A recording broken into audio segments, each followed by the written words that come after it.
Mama said it's gonna get better. Hey, how you doing there? Welcome to another episode of Laddering Success with me, Festus Moye, and today got a very special guest here by the name of Brandon Hardesty. Did I say that correctly? Brandon Hardesty, yeah. Brandon Hardesty. So, Brandon, tell us your story.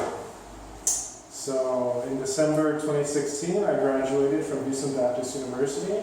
I graduated both with my undergrad and my graduate degree in accounting. Okay, now break that down. Let's make it simple because some of the people who watch don't know what that means. What do you mean by undergrad versus graduate degree? Okay, so the undergraduate degree is your regular 4-year degree. You're in school for 4 years. The graduate level, most people graduate after 4 years with their undergraduate degree and then come back for a 5th year to get their master's. So I was actually in a 5-year program where I was able to take both the undergraduate classes, which is normally 4 years, and the graduate level classes, which is the 5th year. I got to take them all at once. And so the statistics actually show now that most people don't graduate in 4 or 5 years. The average person graduates in 6 years. Yeah. And so, yeah, I know, that's crazy. And so that's why we're having this interview, because Brandon was able to do some things that most people just don't do. Tell us a little bit more about your GPA. Like, what was your GPA like? I never got a B. You never got a B? Straight A's, yeah. Okay, so you straight A's all 5 years of college. Yeah. So was that because you're just so much smarter than everybody else? Or was I'll let you guys be the judge of that. or was it because you put in hard work? Definitely the latter. Definitely hard work. So let me ask this question. Were you like in middle school and high school, were you straight A's then too or no? No, definitely not. Definitely. So what kind of grades did you make in middle school and high school? Well, I was actually homeschooled in middle school and high school. Oh, okay. So, yeah. The wonderful thing about homeschooling is that you are your own teacher, which really helped prepare me for college. Now, if I didn't know something, at the end of the day, it was my fault. It wasn't my mom's fault, my dad's fault. It wasn't my teacher's fault because I was my teacher, you know? Okay. So if I didn't know something, it was my fault. But my grades were actually not that great. Yeah. Because you can only teach yourself so much. So much. Because you don't know what you don't know. Yes. And you don't know that you need to know what you don't know. Exactly. Yeah. But at the same time, because you're teaching yourself, you really get to know what your strengths and what your weaknesses are. For example, I did very well in math. Okay. I could teach myself that. Physics, science, chemistry, that really brought down my grades. Wow. Okay. Homeschool's a totally different experience. So with homeschool, how was the transition to college? Like if you were in were you homeschooled like your whole life or? Okay, backtrack. You were in public school and then went to homeschool? Yeah. So I was in the public school. And in the 2nd grade, I was playing basketball during recess, and I was really reckless. I do not have an athlete's body, I know that now. I broke my pinky. I missed 2 weeks worth of school, and I caught up on all of my homework within like an hour. Oh, wow. Yeah. And then about 2 months later, so I broke my pinky in March. In May, I was like, no more basketball. I was playing Little League Baseball, and I was playing second base, and a guy ran me over and broke my leg. God. Yeah, I was really reckless. I did not know that I didn't have an athlete's body. Were you reckless or fragile? I was both. I think I said because I wanted to make plays. I wanted to make plays. Okay. Yeah. And I just, my body couldn't take it. So you broke your leg. Same thing. I missed like 2 weeks of school. I caught up in like an hour. Okay. And my dad said, how can you do 2 weeks of school in an hour? And I told him, when we finish, you have to wait for the other kids to get done. Yeah. And he said, you know what, I'm gonna homeschool you from now on. But I think that's a very powerful thing that you said, especially for parents to recognize, is to recognize the gifts, the talents of their child. Yeah. And to not necessarily to dumb down their child or to say, well, this is the way the system works, so we just want you to fit into the system, but to call out what's in their child and to say, you know what, that's good, let's get it out there, because now you're able to be your own version of success rather than the system's version of success. So I commend your parents on that. So talk about the transition from homeschool, middle school, high school into college. What was that like? It was not difficult. I would say that because I'd been, public school, Yeah. what homeschooling was like was I would seriously just do my own school. And then once I finished my school and my friends got out of school, I would just hang out with them. It's like we just went to school in different And to do different places, schools. Okay. So it wasn't difficult at all. No. Okay. So then I got this question. This is a question we kind of throw out at every interview. Did you get scholarships to pay for college? Yeah. Okay. How much money did you get in scholarships? Total or like per semester? Total? Yeah, total. The whole So shebang. over my 5 years, I got $80,000. Okay, $80,000 worth of scholarships. Yeah. So let me ask this question: are you graduating with debt or without debt? I have 0 student loans, and I'm working for an employer who's willing to pay up to $10,000 of my student loans. So he graduated with 0 debt, and he got somebody, his employer that he lined up, is willing to pay his remaining or outstanding debt, but he doesn't have it. And so we talk about that in the Ladder to Success book, about finding employers and thinking ahead of the curve, and not saying no to college just because you don't have the money right now, because an employer might pay back some of your student loans.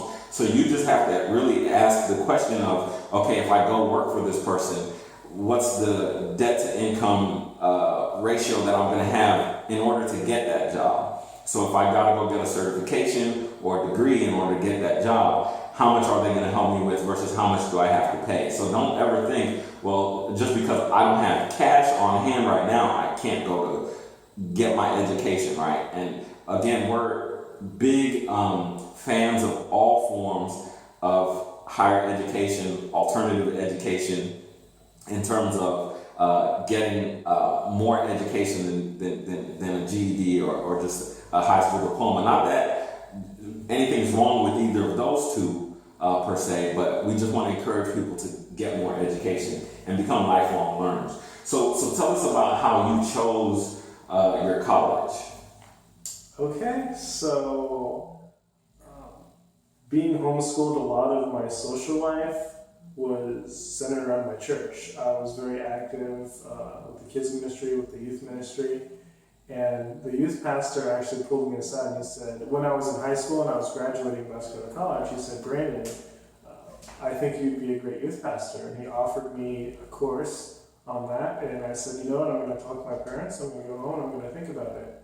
And I was an intern at the church at that time, not getting paid, just, an intern. And I talked to my parents about it, and they said, Brandon, you really have to have a heart for this if you want to do it. We're just letting you know that you're going to spend time doing this course, you're going to get a job, but there's a lot of other people that are wanting to be youth pastors, that they're probably not going to pay you that much. They can replace you whenever you need to, and your grades in some areas like math are really great. So we don't want that to go unused. Okay. And so they recommended that I don't necessarily throw away the ministry, but I look at something more practical. Okay. And so when I was looking at potential jobs, I noticed accounting.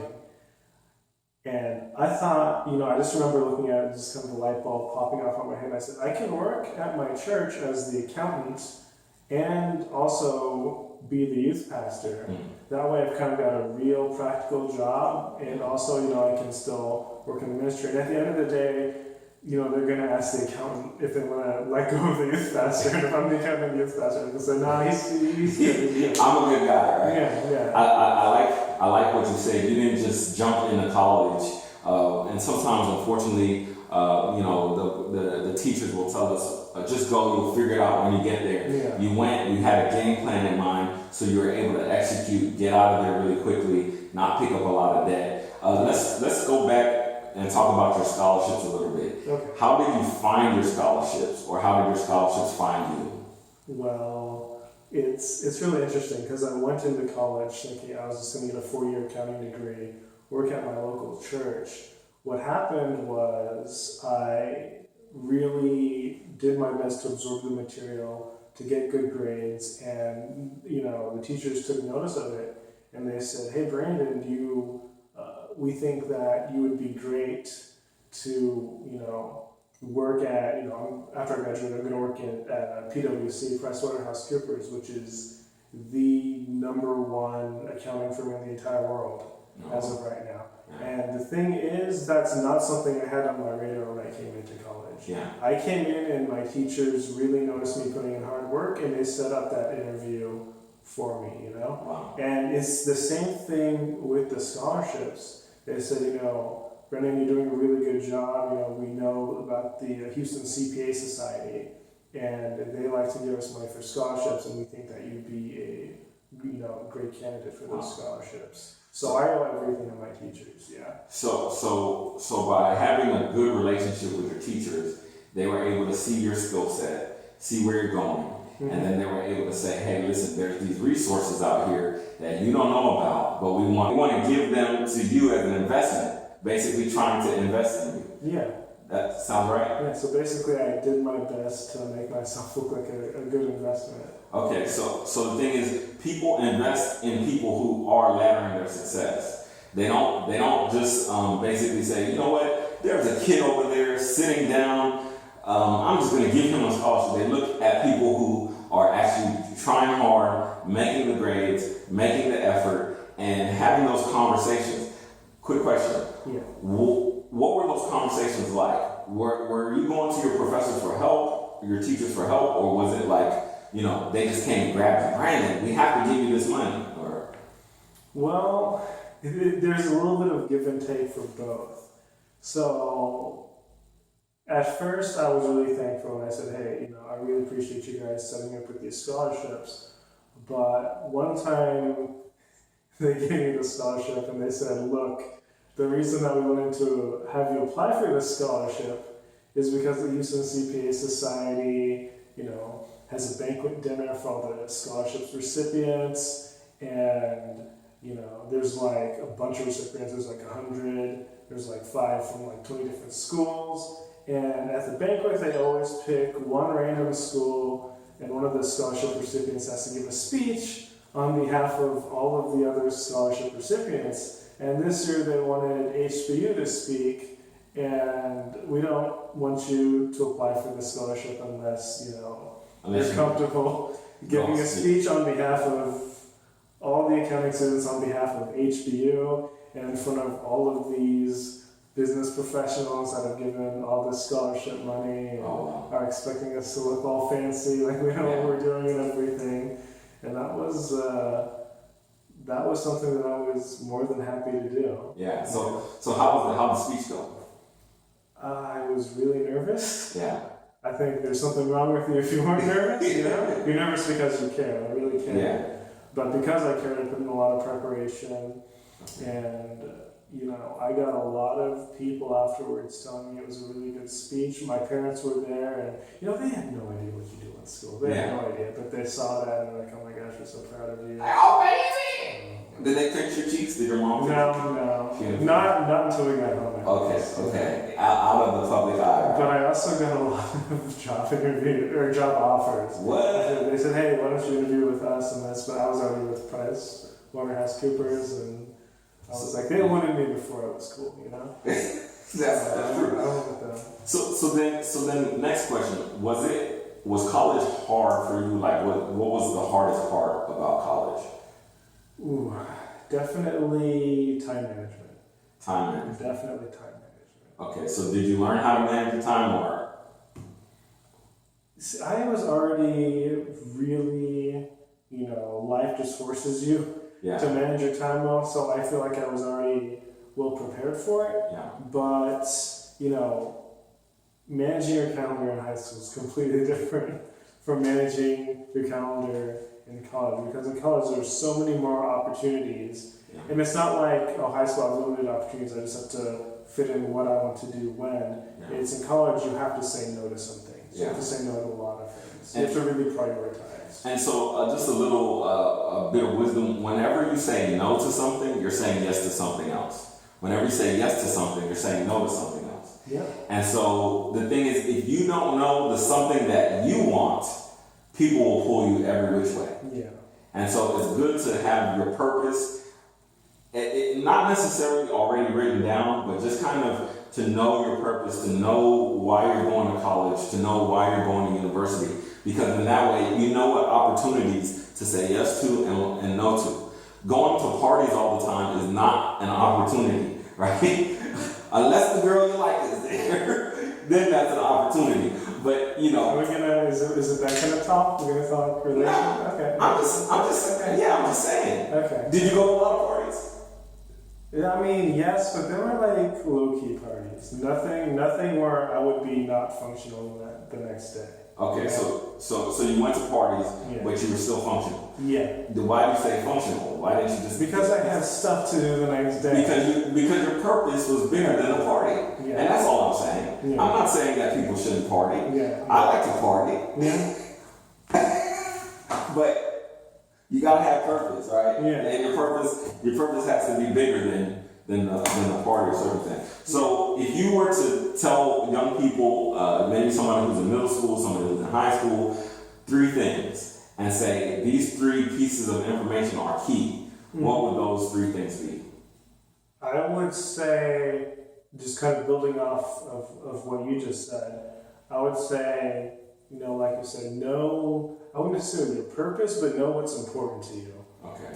So for me, it was, why am I going to college? I would want to get a good job, of course. I want to have a stable income. But at the end of the day, that income's not really for me. I want to take care of my parents. I want to be able to support my family, those kind of things. And so I would build off of what you said, and even, when things get difficult, when you really, want to go out or you really just don't want to study, you need to reflect on that and say, hey, I'm doing this, for my future family. I'm doing this so I can take care of my parents, so I can take care of the people that I love.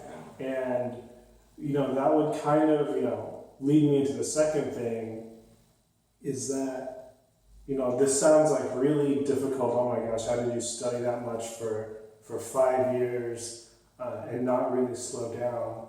Make it a labor of love. Don't make it something that, hey, this is something I have to get it over with. This is something that I just have to get out of the way. Make it so that you actually enjoy what you're doing. Enjoy studying, enjoy learning, and know that there are going to be fruit, because there are going to be fruit. And I guess that would kind of lead to my third thing is take it seriously. Don't, you're investing so much into your education. Don't take it as a joke. And one reason I say that is, I had friends that,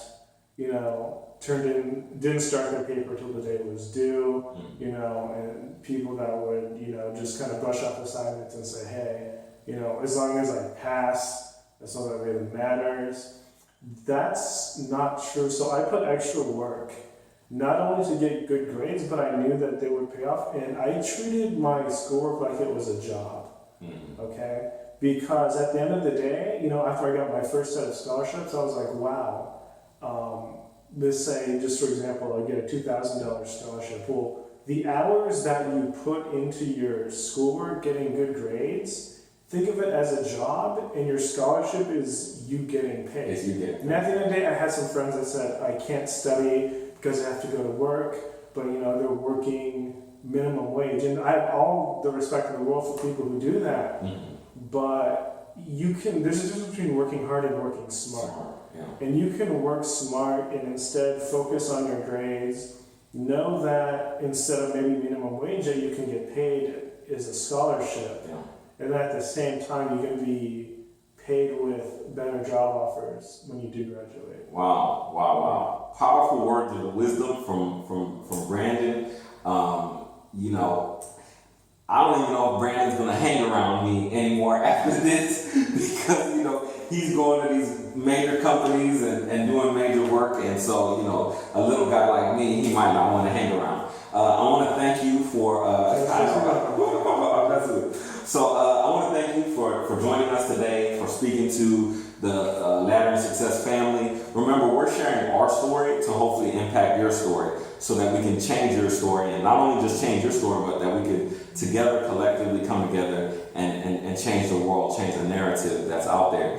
People can go to college, they can do well. College is not super expensive if you're willing to put in the work, if you know where you're trying to go. And so we want to thank you for joining us again. Please like, share, comment, tag a friend, and that'll help keep this thing moving and let me know that you guys like it and what to produce next. So we'll see you later. Bye for now. Mama said it's gonna get better.